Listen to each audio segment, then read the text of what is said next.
لو جی اے ایک آیت جڑی ہے نا سورۃ البقرہ کی آیت نمبر 28، آپ کے انڈیا پاکستان بنگلہ دیش کے بالخصوص اور باقی پوری امت مسلمہ کے بالعموم عقائد کو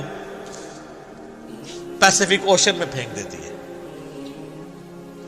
ڈر جاؤ اس دن سے، لا تجزی نفس عن نفس شیئا، جب کوئی جان کسی دوسرے جان کا بدلہ نہیں دے سکتی، ولا یقبل منہا شفاعہ، نہ کوئی دھونس کے ساتھ شفاعت کر سکتا ہے، ولا یؤخذ منہا عدل، نہ کسی سے کوئی معاوضہ قبول کیا جائے گا، ولا ہم ینصرون، اور نہ کوئی کسی کا مددگار بن سکے گا۔ چار چیزوں کا انکار آ گیا۔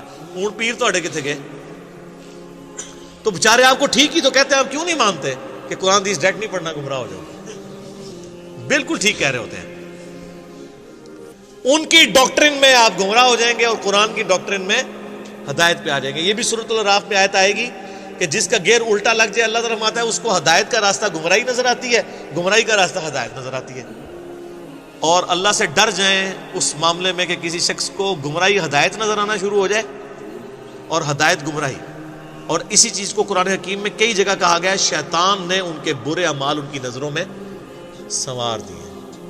اور یہ بڑا خطرناک معاملہ ہوتا ہے جب کہ شیطان انسان کو نیکی کے کام کروانا شروع کر دے نیکی کے نام کے اوپر، حالانکہ وہ ہو برائی کے کام۔ سلطانہ ڈاکو،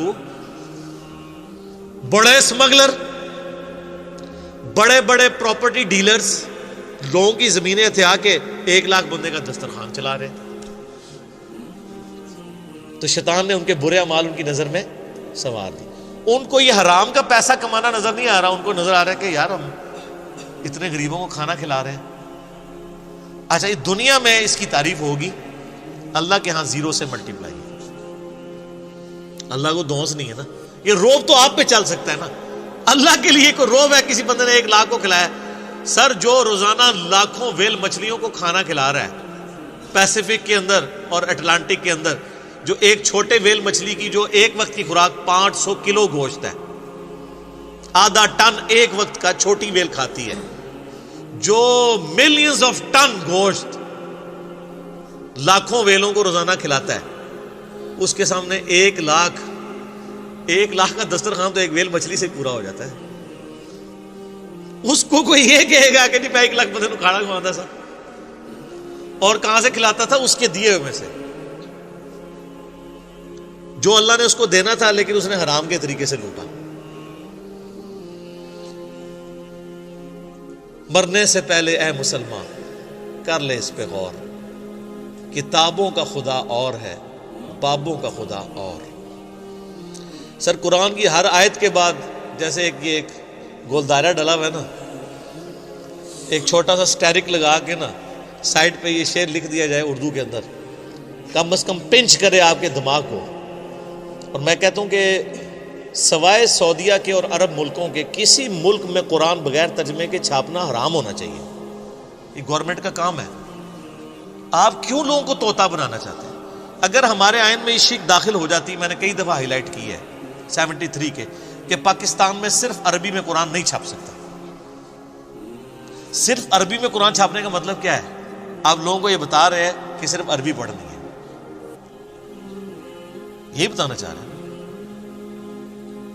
تو کتنا بڑا ظلم کر رہے ہیں۔ قرآن اس لیے نازل ہوا ہے، کہتے ہیں دنیا میں سب سے زیادہ پڑھی جانے والی کتاب قرآن ہے، لیکن اس کا جو سائملٹینیس کنٹراسٹ ہے کہ دنیا میں سب سے زیادہ بغیر سمجھ کے پڑھی جانے والی کتاب کون سی ہے؟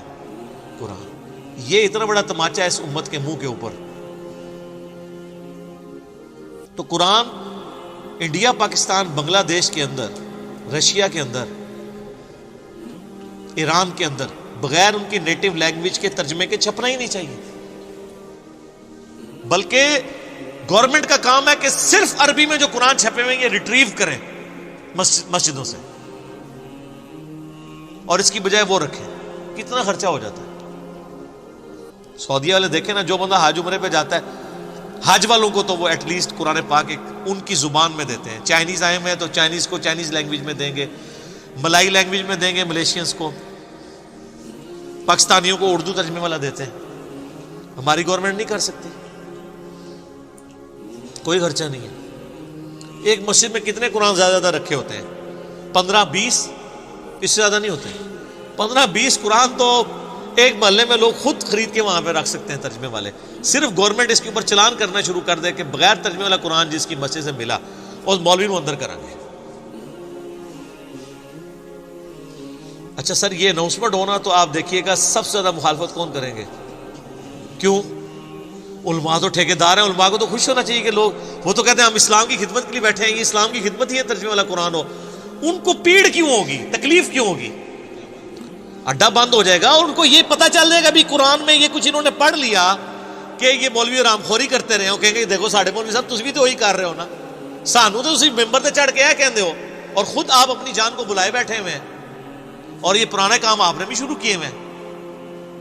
تو پھر ہر گلی سے، ہر مسجد سے انجینئرز نکلیں گے. تو اس ڈر سے وہ کبھی بھی یہ نہیں ہونے دیں گے. لیکن ہمت نہیں ہارنی چاہیے. میں کہتا ہوں جس کا جتنے انفلوئنس ہے نا، عربی والے قرآن نہیں نکال سکتے، کم از کم اگر 10 عربی والے ہیں تو 10 اردو ترجمے والے وہاں رکھ دیں.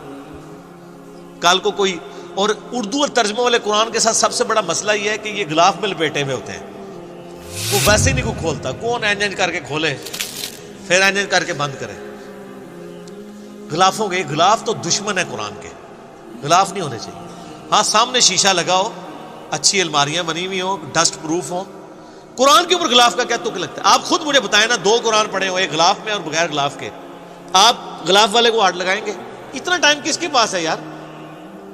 لیکن سعودیہ میں آپ دیکھیں نا، خصوصاً حرمین کے اندر میں نے دیکھا ہے، کمال کام کیا ہوا انہوں نے. پیتل کی خوبصورت چھوٹے سائز کی انہوں نے اتنے سائز کی رکھی ہوئی ہیں الماریاں جو سامنے سے کھلی ہوئی ہیں، اور روزانہ ان کی صفائی ہوتی ہے، ڈسٹنگ ہوتی ہے. قرآن جتنے رکھے ہوئے ہیں ان کی. اور جیسے ہی کوئی ایسا موسم آتا ہے نا جس میں ہیومیڈیٹی بڑھ جاتی ہے تو وہ شیشہ پلاسٹک جو ہوتا ہے نا، اس کی سامنے لیئرز لگا دیتے ہیں، وقتی طور پہ لٹکا دیتے ہیں تاکہ گیلے نہ ہوں قرآن. اور پھر جب موسم کھل جاتا ہے پھر وہ ہٹا دیتے ہیں.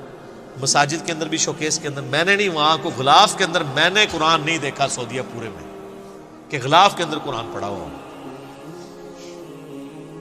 بالکل صحیح اپروچ ہے. اور آپ اس لیے عربیوں کو دیکھیں گے، عربی قرآن بہت زیادہ پڑھتے ہیں. نماز میں اگر 10 منٹ رہ گئے نا، انہوں نے سنتوں سے فارغ ہو گیا نا، سیدھا قرآن جا کے پڑھنا شروع کر دیتے ہیں پکڑ کے. یہ خیر لادہ بات ہے کہ پھر وہ مس ہینڈل بھی کرتے ہیں کہ جماعت کھڑی ہوئی ہے تو وہیں ایسے رکھ دیتے ہیں، بعض کا جوتیوں کے ساتھ ہی رکھ دیتے ہیں.